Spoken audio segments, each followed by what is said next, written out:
আসসালামু আলাইকুম প্রিয় হুজুর। ওয়ালাইকুম আসসালাম। আমার নাম মিয়া লবিদ আহমদ।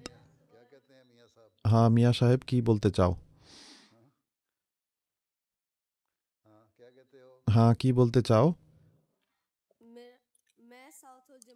আমি সাউথ হল জামাত থেকে এসেছি। আমার প্রশ্ন হলো, ওয়াকফে নও হিসেবে আমরা কিভাবে নিজেদের জামাতের তবলিগ করতে পারি? ওয়াকফে নও হিসেবে কিভাবে করতে পারো, আমি বহুবার বলেছি, বহু ক্লাসে, অনেক মিটিংয়ে, যে যখন শিশু বয়স হয়ে থাকে তোমরা নিজেদের উত্তম চরিত্র প্রদর্শন করো। নামাজের সময় হলে হেড টিচারকে বলো যে আমরা নামাজ পড়তে চাই, নামাজের জন্য সময় নাও, নামাজ পড়ো।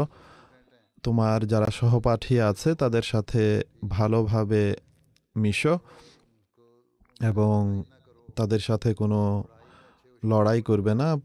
পড়াশোনার ক্ষেত্রে ভালো ছাত্র হও, তোমাদের শিক্ষকদের কথা মান্য করো।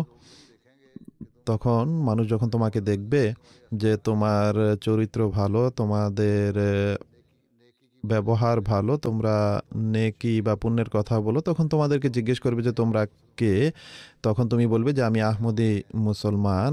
আহমদি মুসলমান কি সেটা বলো, কেননা মহানবী সাল্লাল্লাহু আলাইহি ওয়াসাল্লাম বলেছিলেন যে এমন এক যুগ আসবে যখন মুসলমানরা নিজেদের শিক্ষাকে ভুলে যাবে, আর তখন হজরত মসিহে মাউদ আসবেন, যিনি ইসলামের শিক্ষাকে পুনর্প্রতিষ্ঠিত করবেন আরও উন্নতভাবে। ঠিক আছে, তো আমি সেই ব্যক্তিকে মান্য করেছি। আর আমরা ইসলামের যে সঠিক শিক্ষা,